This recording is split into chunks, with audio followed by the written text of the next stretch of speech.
Immigration has once again become a political lightning rod. I'd hoped after ScoMo stopped dropshipping his cheap little boat trophies, we finally left the immigration hysteria back in 2016. But of course that was wishful thinking, especially because Dutton, our potential Prime Minister, was once the Minister for Immigration and Border Protection. The divisive rhetoric was always going to follow him.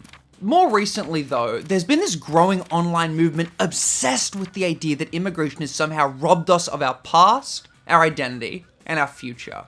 They glorify the era of the White Australia policy as if it was some golden age of Australian life. But here's the thing though, these people have no idea what it means to be Australian. Immigration hasn't erased our identity, it shaped it. And newsflash, the White Australia policy wasn't some proud national legacy, it sucked. This is actually part of a mini-series Addo and I have put together. You can still watch this as a standalone video, just like you can with his. But if you're looking for a more historical take on how the White Australia policy shaped the country at the time, Addo's got you covered. I'm more looking at how people reflect on it now. Before we move on though, here's a quick snippet from Addo's video. Instead of some kind of national genesis, early Australia was characterised by the birth of a settler colonial project administered by English Protestant elites, where workers, petty criminals, and revolutionaries were forcibly transported here as convicts as a means to labour for the expanding frontier. The frontier was used to create and uphold an opulent gentry to expand commodity production, in a time when the British just lost one of their key imperial holdings in the United States of America. And of course, the drive for accumulation came directly at the expense of First Nations peoples, who lost their land and livelihoods in a decades-long protracted war and genocide. Their land, previously communal, was enclosed as Crown land, sold off as parcels to a small yet burgeoning class of free settlers, the opulent gentry we just mentioned. Lands then speculated on, used for pastoral production, or both. This was nothing like the romantic fairy tales we tell ourselves about our nation's history and identity, and I mean, other than location, there is nothing in terms of continuity and connection. There was no Australian identity. Look, Addo and I don't always agree with each other. In fact, there are some big issues that we strongly disagree on. But we're also big believers in the left forming a coalition to move towards a better future. There's a time to fight between each other. But with the growing rise of extremism in Australia, that time isn't now. Links in the description, go check them out. What it means to be Australian is unfortunately a complicated, and in all honesty, relatively subjective question. Australia suffers from what I'd call lapdog and mutt syndrome. We follow our masters. The US and the UK have us on a leash, and we didn't really know who we were if we weren't doing their bidding. We're actually an incredibly interesting sociocultural experiment. We have one of the oldest continuous cultures on Earth in our Indigenous communities, but many of our national values were shaped by European colonization. Meanwhile, we sit isolated in the Pacific, heavily influenced by Asia. We don't have one clean-cut national identity, and that makes some people really uncomfortable. It's really hard to define what it means to be Australian, but people usually go to the old reliables. Nationality, race, or what they believe to be the ethnic identity of Australia. The simplest answer is that to be Australian, you need to be a citizen. But that's never really satisfied anyone.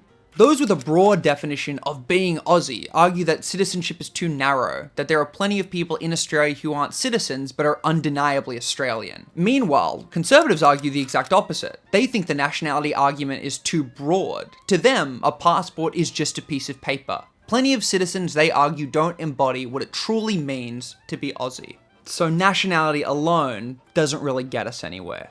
Alright, so what about race? Does being Australian mean being white? Okay, define white for me. Where do you draw the line?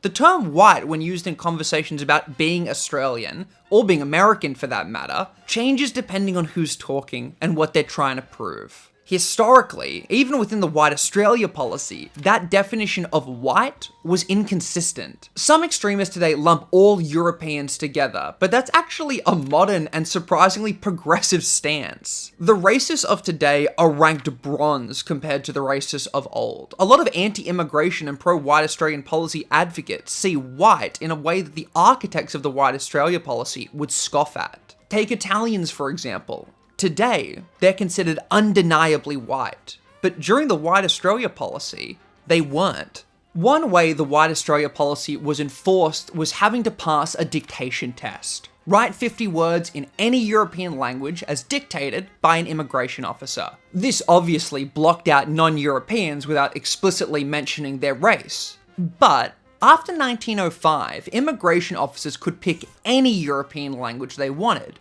meaning even Europeans from quote-unquote undesirable countries, or those with quote-unquote undesirable traits, could be blocked from getting into the country. Italians could be asked to write in French or German, for instance. This policy and the zeitgeist at the time was so extremist that they were not seen as men of our colour. Their olive skin was too much. A tan stopped them from being seen as white. Northern Italians were seen as degenerate Germans, and Southern Italians possessed distinctly African blood. And yet today, the same people who laud and defend the White Australia policy hold up Italian immigrants as proof of successful white immigration. It's absurd. If anything, the Italian story highlights just how arbitrary the whole system was. One of the biggest success stories the White Australia supporters love to bring up is the Snowy Mountains scheme. They treat it as a monument to white progress in Australia, except it had nothing to do with being white, and everything to do with accepting those that were different than you. Okay, really short history lesson. World War II happens, we experience significant casualties and start moving away from arms manufacturing and towards more of the household goods. We launched Holden and things are going well, but we needed energy. We had the Snowy River up high, the Murray River down low, and the brilliant idea, from an expat by the way, to divert the water from the Snowy to the Murray through a turbine and generate electricity. But it was going to be a big project and we needed manpower. The British weren't enough, so we needed to expand our search for manpower. The White Australia policy limited the workers we could get globally, so we had to focus solely on Europe. Specifically, Southern and Eastern European refugees from the war, a significant number of which were Italian, who, remember, were not seen as white enough. On the ground, it didn't matter. It couldn't matter. There were bigger concerns to deal with. The Snowy Mountains scheme forced people with deep-rooted prejudice, Czechs and Germans, Northern and Southern Italians, Aussie-born and foreign-born, to work side by side. People whose countries had been at war with one another now needed to work together. The lines between who was and wasn't white or Australian started to blur. Everyone was becoming a snowy worker. And yet today, White Australia defenders point to the Snowy Mountains scheme as some proof of white unity. But it wasn't. White immigrants hated each other at first. The scheme's success had nothing to do with race. It had to do with the shared goals and values and hard work that forced people together. The only thing race did was limit how many workers we could bring in. Imagine how much more we could have achieved if the White Australia policy hadn't existed. These values of wanting to provide for a family, escape a war, and create a better life wasn't exclusive to white Europeans. By 1966, 18.4% of the country was born overseas, and what it meant to be Australian started to change. Beliefs about immigration changed, and the country as a whole became more accepting of groups like Italians. They were seen as contributing to Australia, building communities, and helping this nation grow. Skin colour and these arbitrary distinctions of white or Australian started to matter less and make less sense. There's a song called Snowy Hydro where men and mountains meet, and the lyrics could not represent this more. Give me a man who's a man among men, who stole his white collar and put down his pen. We'll blow down a mountain and build you a dam, bigger and better than old Uncle Sam. Give me a man who's a man among men, who stowed his white collar and put down his pen. We'll blow down a mountain and build you a dam, bigger and better than old Uncle Sam. It wasn't about race. It was about a shared goal of building a better life and working together on a project that meant something, that could put Australia on the map and put shame to the US because we beat them. If you hear this song and you look at this music video and think, oh, if non-white people worked on this project, it would have degraded something, Your issue is simply and only that they don't look like you. It isn't grounded in actual principle. You just don't like when people aren't white. We're therefore left with the reality that to be Australian is a combination of different traits, beliefs, and goals. Historically, who we were as Australians just pissed off other white nations. The diggers in trenches during World War I, for instance, did not respect British authority or have discipline because they thought the Brits were pompous. Anzacs were farm boys sent to die and still found ways to laugh. They didn't leave each other behind, they shared food, water, and shelter. When Aussies were in the trenches, untested and untrained, it didn't matter if you were Asian or Indigenous, you were an Anzac. And that's not to downplay the racism and bigotry a lot of these soldiers would have experienced from their fellow servicemen. It wasn't this moment of kumbaya where all Anzacs sat around the fire together. But it was definitely another example of how putting people of different races together built brotherhood and acceptance. It was about who you were and what you did, not what you looked like. And that's entirely antithetical to what the White Australia policy was, because it was simply and only a policy built on you look different and you're gonna steal my job. I'm not an open borders guy. I'm willing to tackle the uncomfortable reality that you can't let everyone in, and not everyone shares the values that make Australia good and safe. Criminal checks are good. Not allowing people who have extremist ideologies into the country is good.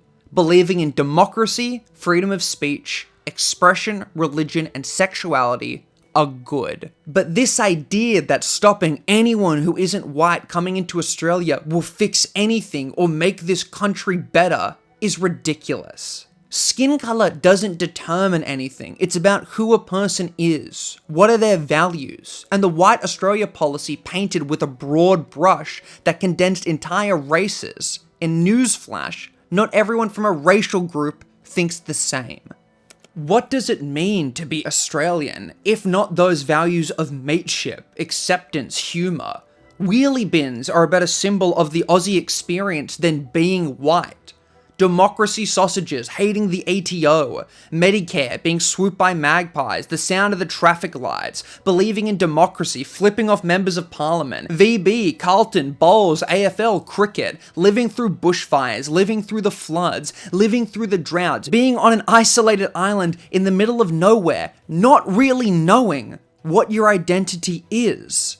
Anyone who has experienced and values these things is an infinitely better candidate for what it means to be Australian than a white person who was born here, hates everyone who isn't white, and wants to shut our borders down because they don't like being confronted with different skin colours when they're in Woolies. To be Australian is not to be a certain race or religion. It has never been that, and people who posture that way don't understand what it means to be Australian. Because the reality is, Australia does not have a strong or concrete unique identity rooted in history, unless you are Indigenous. For a lot of us, our history is a story of immigration and prejudice. The White Australia policy does not represent who we are. It's a black smudge on our timeline that hurts us. White Australia defenders will posture it's about values, but they still don't want to let in a Christian who believes in democracy, freedom of speech, and is conservative if they aren't white. Because it isn't about values. It's about skin color. They're clinging on to desperate racist policy that they feel will give them the future that they believe they're entitled to. But hey, come join the Discord, come talk about it, come say hi, come let me know what you think in the comments. It's been real.